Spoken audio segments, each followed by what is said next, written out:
Welcome back to another episode of the Rain Race podcast. I'm your host, GT Rain, joined alongside me, as always, off in the Esses. How are you doing on this fine Tuesday evening? Coming off a long weekend and a week that started with the WEC. Well, not W. Well, this is the 24 Hours of Le Mans entry That's list. the But WC. yeah, we were also the WEC. So, uh, what more exciting news to wake up to on a fine Tuesday morning? Yeah, I'll tell you what. I discussed with you. I said, should we do an episode this week? Because there's like no news at all, especially Yep. in the IMSA front. I mean, I was looking at headlines, just looking for any big news story to drop, and it seems like ever since Daytona, we've been in a bit of a news slumber with that series. So, really didn't know if we would have any content to talk about on this show. Lo and behold, I forgot that yesterday, the long day that I always wait for, the WEC, not the WEC, the 24 Hours of Le Mans entry list for this year was dropped. And if you can't tell, I'm feeling in a certain mood right now. For the audio listeners, it's the Le Mans hat, Le Mans shirt. Because we got a 62 car lineup once again to discuss a record amount of cars, not a record, but the most amount of cars in the top class since 1999, which is a record for the World Endurance Championship. A lot to be excited about. And we're going to discuss all of that on this episode. I'm pretty sure I can comfortably say this could very well be the shortest episode of the Rain Race podcast, at least that you and I have ever done. Maybe dating back to when the podcast first started in 2018. I'm not so sure, but that's all we have to discuss for this episode. So keep it a little bit brief. That's all right, because there's a particular game that came out about the 24 Hours of Le Mans that I may or may not be trying to rush to play, and we'll go from there. So, Stu. Oh, and by the way, I'll say it right now before I forget. Chat box, if you do want to ask me any questions throughout the episode, feel free to drop them there. We'll try to get to those at the end of the episode as well. So, I'll let you start off here with the hypercar category. Yeah, let's go with the hypercar class, and 23 cars are going to be starting this year's 24 hour. And the number 2 Cadillac racing, of course, the full-time WEC entry with the regulars, Earl Bamber, Alex Lynn, and that rotating driver. But some of the drivers that they're going to be rotating in and out with are going to be part of the number 3 Cadillac that is confirmed for the race. The entry for that car looks like Sebastian Bourdais, Renger van de Zande, and Scott Dixon. So this is the IMSA entry that is going to be coming over. Kind of makes you wonder. I assume they'll be keeping that lovely yellow livery, and there might be one more Cadillac to talk about later on. We go down and we go one number up the number scale. I don't even know. The totem pole. The totem pole to the number 4 Porsche Penske Motorsports entry. This is also an additional entry that's being added. The only confirmed driver for this so far is Mathieu Jaminet, with 2 to be confirmed drivers. He will be joined by fellow Porsche Penske Motorsports entries, the number 5 and the number 6. Of course, these are the regular WEC entries, so quite a few Porsche Penske Motorsports entries there as well. The 2 Toyotas from Toyota Gazoo Racing. Of course, we know the lineups for those. Isotta Fraschini. Oh, man, I'm sure I nailed the pronunciation of that. In the number 11 car, we have Hertz Team Joda in the 4th Porsche 963 that we've talked about so far. Number 15, BMW M Team WRT. BMW, and they will be, of course, there. Lamborghini Iron Lynx. This is the second entry for them that will be in the race. We haven't even talked about their full-time WEC ride yet. This will be the number 19, and it will be driven by Romain Grosjean, Andrea Caldarelli, and Matteo Cairoli. So this IMSA is lineup. Again, the IMSA lineup. We got some of those IMSA lineups making the trek over for the 24 hours. We have the number 20 BMW M Team WRT, of course, with their second entry. The 2 Alpines, the 35 and the 36. that will be there as well. A second Hertz Team Joda entry. Of course, we knew that they were going to have two Porsche 963s on the grid this year, and they're there with the second one. The 50 and the 51 Ferrari, of course, last year's winners of the Rolex 24. I'm still in that Rolex Maybe 24 someday. mode here. Maybe someday. Something. Yeah, fingers crossed on that one. The full-time Lamborghini effort, the 63, which is, of course, Mirko Bortolotti, Denny Kvyat, and Eduardo Montara. Oh, good. This is why we didn't pronounce all the names. Yeah, I'm not even attempted half the time.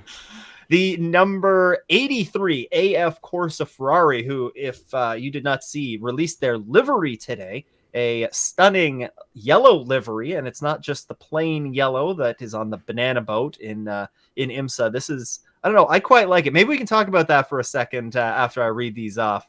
And then, of course, we have the two Peugeots, 93 and the 94, the number 99 Proton competition entry, and then, of course, the final invitational entry in this hypercar class. And that's the 311 or the 311. That is the Whelen Cadillac that's coming over with Pipo Derani, Jack Aitken, and a to-be confirmed driver.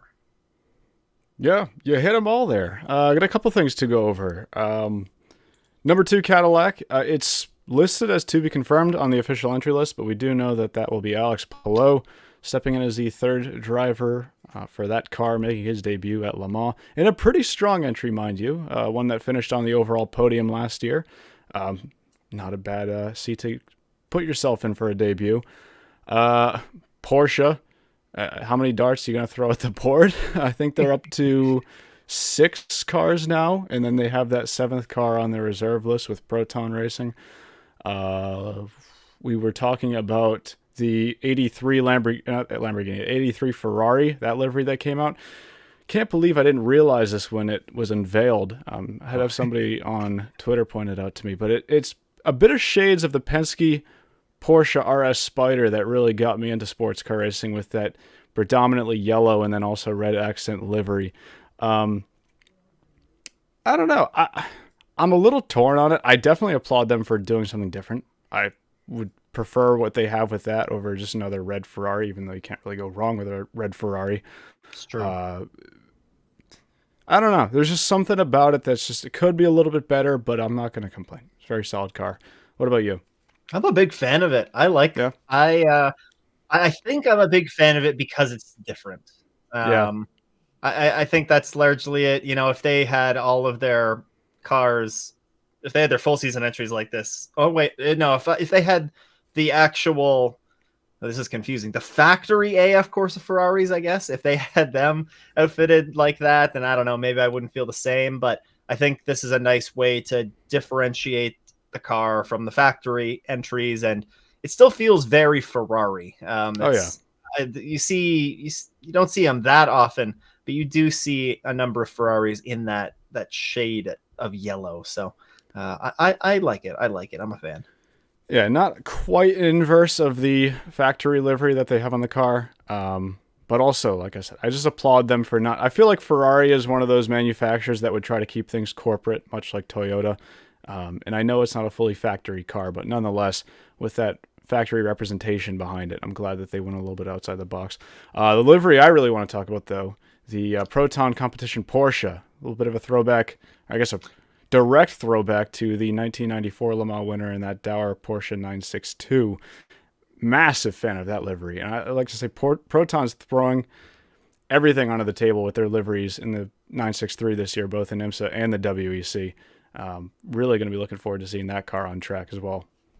Yeah, I can't wait to see. It's inevitable that they'll probably have the original version of that livery beside the actual 2024 entry at some point this season, so we can see the two side by side. And if they don't, I hope that I just gave you a free marketing idea.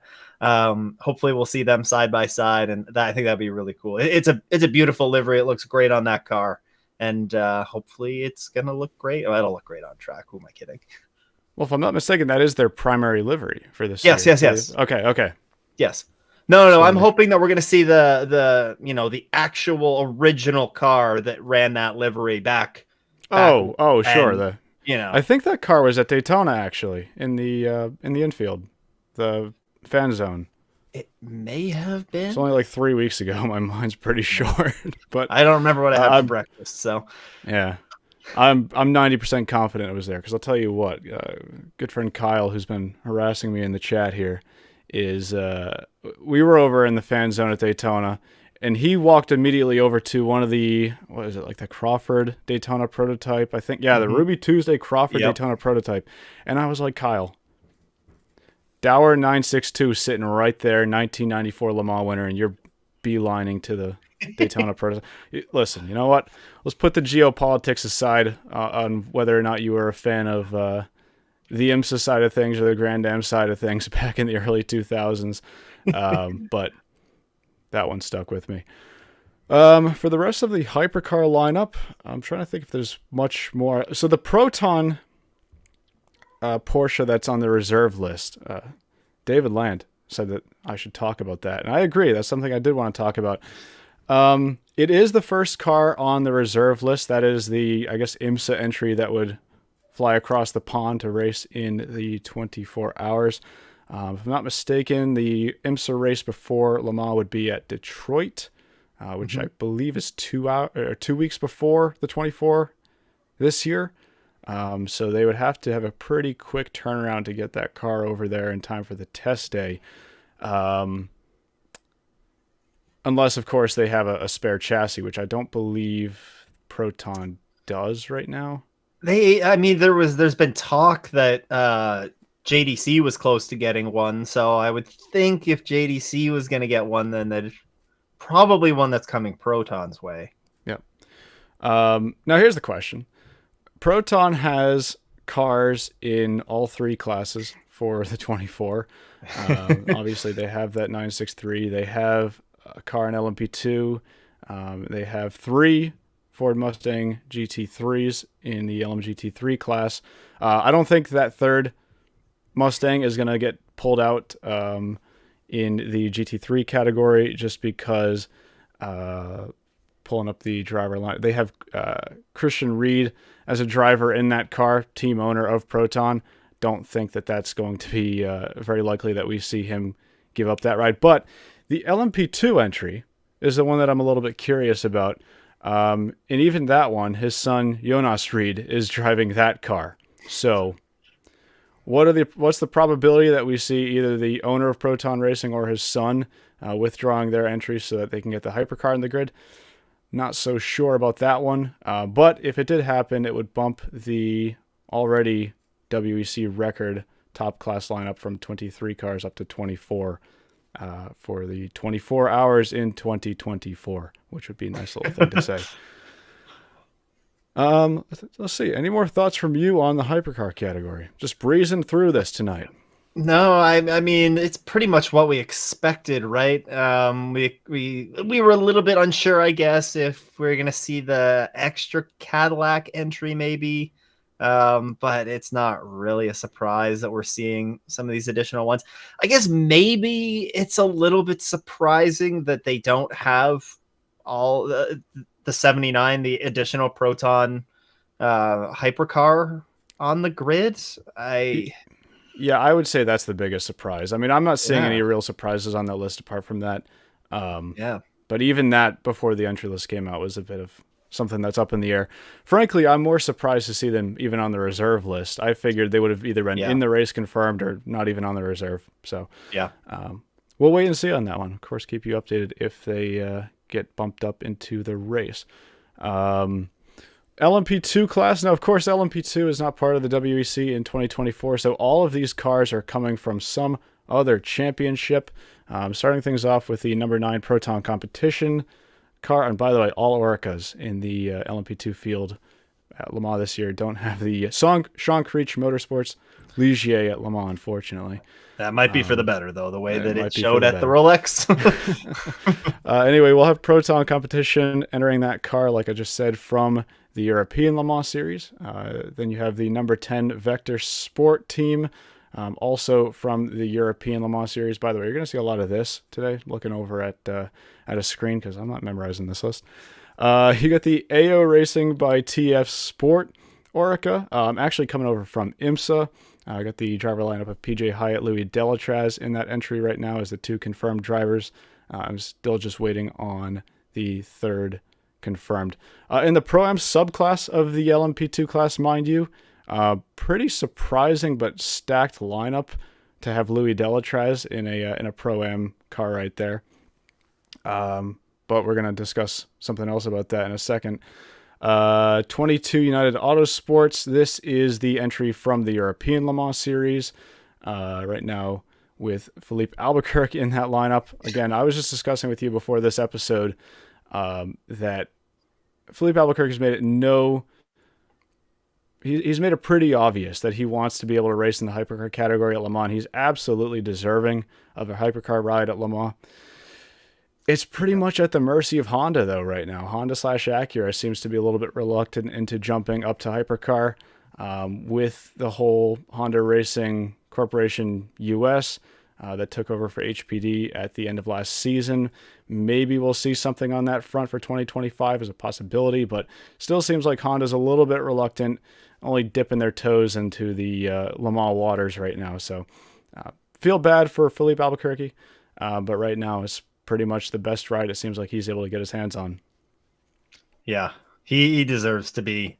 He deserves to be in hypercar, but it'll be fun to watch him in LMP2. It's a stacked LMP2 field as well. Oh yeah, still down from the amount of cars that we had in that class last year, but still a lot of promising drivers in that class. 23 United Autosports. This is the one jumping over from IMSA. Mighty Ben Keating behind the wheel of that car. That is another one of the LMP2 Pro-Am entries alongside Nico Pino and Ben Hanley. And then we have the 24 Nielsen Racing Team coming over from the European Le Mans Series. 25 Algarve Pro Racing Team from the European Le Mans Series. They are one of the auto invites that got thrown on because they won the ELMS LMP2 championship last year. You have the 28 EDEX Sport entry from the ELMS. The number 30 Duquesne team, who will also be running that Asada Fraschini hypercar effort that you mentioned earlier. That car is coming over from both the ELMS and Asian Le Mans Series. They run that entry as well. Then you have the 30... I'm sorry, I have to zoom in on this list. It's too small. I was thinking... Yeah. I think it's 33, right? No, 30 for the Duquesne. And then the 33 DKR engineering team. We're such amateurs. 34 Inter Europol, obviously the defending winners from last year's race. They will be coming over from the European Le Mans Series this year. 37 Cool Racing, also from the ELMS. They are another one of the auto invites for winning the European Le Mans Series LMP3 championship last year. Then you have the 45 CrowdStrike by APR team, primarily over in the Asian Le Mans Series, but they also race in IMSA as well. 47 Cool Racing, another one of the Pro-Am entries. And then the 65 Panis Racing from the ELMS. Finally, the number 183 AF Corsa Orica from the European Le Mans Series as well. Another one of the auto invites for winning the LMP2 Pro-Am Championship in the ELMS last year. And one of, count them up, 6 AF Corsa cars that will be at Le Mans next year. That's across insane. All 3 classes. That is insane. Moving to the LMGT3 category, which is seeing a bit of a step up from last year. Of course, is a new class. Last year was the final year for GTE AM. Had 21 cars in that class last year. This year, we're getting a bump up to 23 cars, which is also a slight bump from the 18 cars that will have racing in that championship for the full season. Kicking things off with the Heart of Racing. They have that full season entry in the WEC now with the new Aston Martin AMR Vantage Evo. Team WRT will be entering 2 of those BMWs from the full season lineup, BMW M4s. So 31 car with Darren Lung, Sean Galale, and Augusto Farfus. The 44 Proton Competition car, another one of those auto invites. That one's actually from winning the final ELMS GTE championship last year. We have the 60. Oh, sorry, I skipped a couple. The 46 Team WRT BMW. A couple more of the AF Corsa entries. I guess technically branded as Vista AF Corsa entries. The 54 and 55 and those 296 GT3s. Another entry from United Autosport, who will also be racing in 2 classes at Le Mans. Obviously, they're racing in the GT3 category, LMGT3 category, full season next year with 2 of those McLarens. And I will say, it's pretty funny. If you look at the entry list, you can see that this is an ACO entry list for sure, because I'm looking down at every single car on the grid, and BMW will tell you that their car is called the BMW M4 GT3, but the ACO will tell you it's the BMW M4 LM GT3. Just something funny that I picked up on. I noticed that as well. Quintessentially ACO, if I might add. Where was I? The 59 United Autosport McLaren. McLaren making their return to Le Mans for the first time since the McLaren F1 that won Le Mans back in 1995. Supposedly a bit of a throwback livery to that car. I don't really think so that much, because it seems like just more of a typical 2024 McLaren livery. I guess I see the vision with the primarily black car and then the orange accents, but not a one-to-one sort of representation like we saw from Proton Competition. Number 60, Iron Lynx. This is one of the 2 Iron Lynx entries in the Lamborghini Huracan GT3. The JMW Motorsport Ferrari, longtime runners in the Ferrari over at Le Mans in that class. Well, not that class, GT before the GT3 class. Another one of the auto invites. I'm sorry, not one of the auto invites. I lied. But they're coming over from the European Le Mans Series, not racing full-time in the WEC. One of the auto invites you do have, though, is that of the number 70 Inception Racing McLaren hopping over the pond from IMSA. Actually, an auto invite because of Brendan Arib, who won the Bob Aiken Award in IMSA for being the best bronze GTD driver last season. 77 Proton Competition. This is the full season Ford Mustang. Followed by the 78 Akotis ASP Lexus. A little weird to say Lexus. Long time associated that team with running Mercedes, but of course Mercedes is not in the championship, and Lexus is in that 78 entry. 81 TF Sport. This is where we have the 2 TF Sport Corvette. Had to look at it again. Z06 LMGT3Rs. Number 81 and 82, running full season next year in the WEC. Then it's the fan favorite, the Iron Dames in the 85 Lamborghini Huracan. Sarah Bovey, Michelle Getting, and Dorian Pan in that car. GR Racing, another one of the Le Mans only GT3 entries, also running in a Ferrari 296. A lot of the cars I've noticed that are jumping into, in fact, most of the cars that are jumping over into that class just for Le Mans are Ferraris, with the only exceptions being the one Mustang, and then also there's one I'm forgetting. Oh, the McLaren. The McLaren, of course, from Inception. Akotis ASP, that was the other Lexus, number 87. 88, Proton Competition. This is the second of the full-time Mustangs. Number 91 and 92, Manthey Porsches. The 95 United Autosport, final or second United Autosport McLaren that's on the grid. Again, a full season car that we have there. And then the last car that is entering the race that is not a full season entry is the number 155 Spirit of Race Ferrari, coming over from the European Le Mans Series.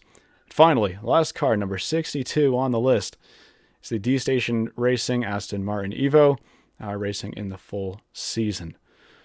Made it through the whole list to go over everything that we have for this season, or not this season, but for this year's 24 Hours of Le Mans. Quick thing I do want to go over before I run myself out of breath is the reserve list, the full reserve list. Of course, we mentioned the number one car on that list is the 79 Proton Competition Porsche 963. You have a second Inter-Europol LMP2 Orica on the grid in the second spot. Spirit Racing Spirit of Le Mans, Aston Martin GT3, Kessel Racing Ferrari, Formula Racing Ferrari, Richard Mille TDS Orica, and Stay Sail Motorsport with another Orica LMP2 entry. So 7-car reserve list right now. Uh, Extremely unlikely that we make it all the way to number 7 on that reserve list. But again, my mind stays peeled to whether or not we see that 24th hypercar on the grid at Le Mans this year. I think that covers everything I wanted to go over Yeah. for the entry list. Any thoughts from you, though? I went over LMP2 and LMGT3 pretty quickly. So any thoughts from you on either of those two classes? Well, kind of ties back to the non full season entries that you touched on for the LMGT3. Is interesting that the two cars that earned an invitation there, Proton, which I believe was through the ELMS, and Yep. then Inception through IMSA. Yep. So those are the two non full season entries that aren't Ferraris, the Mustang and the McLaren. The other three additional entries are all Ferraris, which Yep. is which is That's interesting how that all works out. that's what I said, and that's what I picked up on. And the thing that was actually interesting to me is that we got no additional Porsches. Seems Yeah. like Porsche was punished for entering 6 hypercars that now they don't have a single extra LMGT3 entrant True. in the race. Um, so only going to be seeing 2 of those at Le Mans this year. So I'm going to read down the chat and see if we had any questions, but I might get to wrap this episode up. I said it would be a half-hour show. We're coming up on a half hour exactly. Got a lot of people asking me about Le Mans Ultimate. I'll give my full feelings and thoughts on that in either a live stream or a video that will be coming out at some point. Hashtag soon. Um, See, this is what happens when my friends hit the chat and then ask me questions that they know I'm going to answer in about 15 minutes anyways when I hop in Discord with them. Somebody said apparently Proton is not sure they'll have their chassis in time for their race. So I have to do some digging here because I asked this earlier, but I'm not sure if that would be the exact IMSA chassis that flies over or if that would be they're waiting on a spare chassis that they don't have yet. And that's the car that they would enter as the second car in the race. Didn't do my homework with that one, and maybe that's not fully known yet, but that I'm interested to see what the answer to that is because if it's IMSA, logistically, it is quite a lot to ship that car across the pond in 1 week But for it a is test day. doable. But it is doable, and I was going to say it has been done before.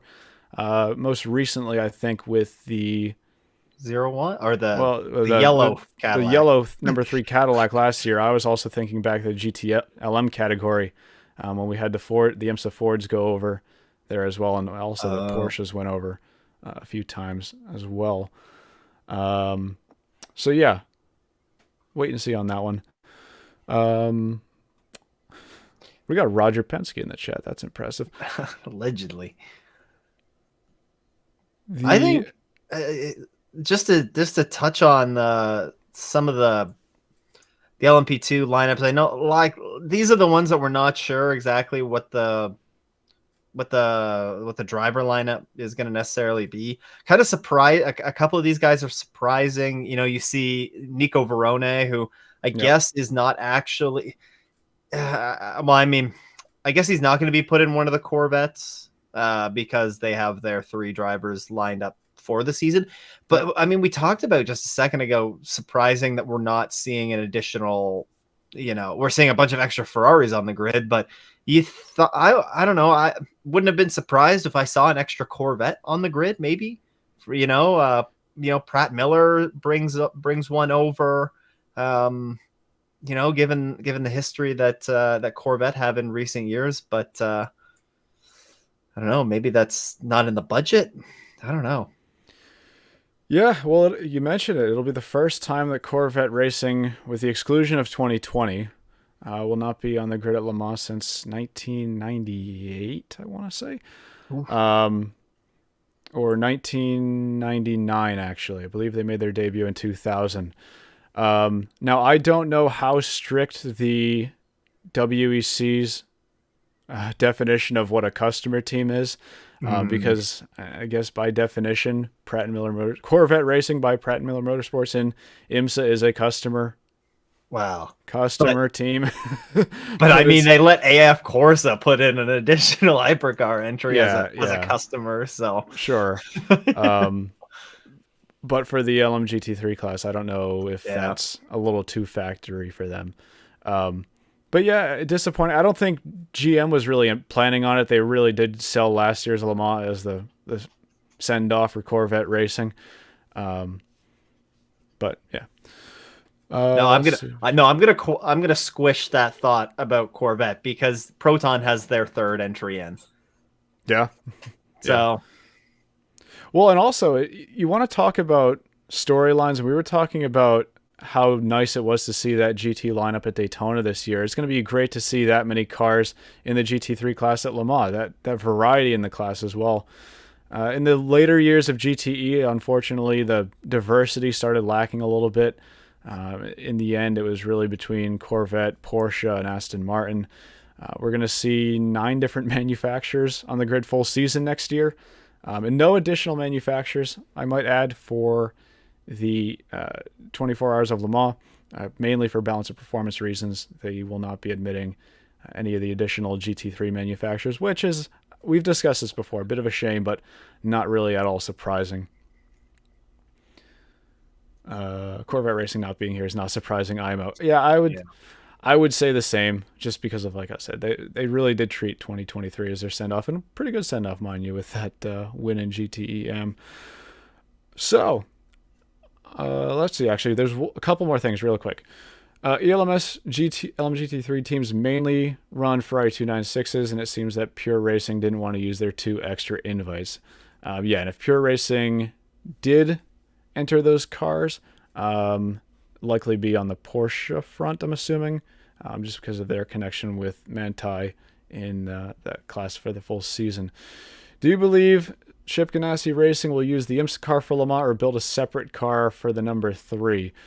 If I'm not mistaken, it was the same IMSA chassis that ran at Le Mans last year, so I would assume they're planning on the same for this year, but could Well, but no, be I but that could be was corrected. the circumstances around that were interesting too because Well, Renger had that big wreck at Spa yeah, that right. initiated that. So I feel like they would probably try and bring over another one, bring over an additional chassis. But I Yeah. mean, I wonder how many chassis they have.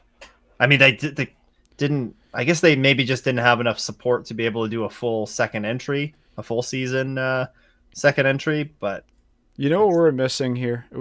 There's a website for nerds called racingsportscars.com. And I don't know if you've ever gone down the rabbit hole on this website, but what they do in essence is they keep track of chassis numbers for old, particularly some of the older prototypes.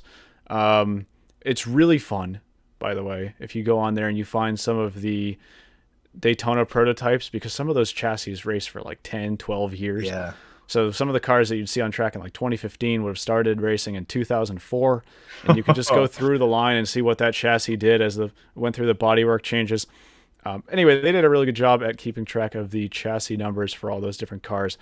So you could go down and see sort of the ancestral tree, I guess, of, or not the ancestral, but the history of that car from start to finish. And it seems like with recent cars, it's becoming a little bit more difficult to do that. But it'd be really cool if we had a resource like that to track all those chassis numbers, because I'm not really 100% sure when it comes to what cars those teams are bringing over. And it applies to Chip Ganassi and Proton as well. yeah, Andrew from Brian Hurd Autosport. They should be building a second chassis. Easy peasy. yeah. It would All make right. sense. Yeah. So I'm going to wrap this episode up. Like I said, I want to go play that new Le Mans game. We have the WEC Prologue, though, this weekend, which is the official test session that they will be running. Originally discussed moving this episode over to the next Tuesday, so that way we would have some time to discuss the prologue and give a preview to the, get ready for it, 1,812 kilometers or 10 hours of Qatar. But ultimately decided that we wanted to just go over the Le Mans entry list while it was still fresh. I have a WEC sort of preview-ish type video coming out this week, so that should cover most of the bases on some of the things that I would discuss in next week's episode anyways. But then we should be here for another episode in 2 weeks to review the 1,812 kilometers of Qatar. Opening round 1 of 7 for this year's World Endurance Championship. And I'll tell you what, we should have plenty to talk about with that record hypercar grid size, and then also the introduction of the LMGT3 class. So we're going to wrap it up for this episode tonight. Thank you all so much for tuning in. Hope to catch you in 2 weeks. Take care.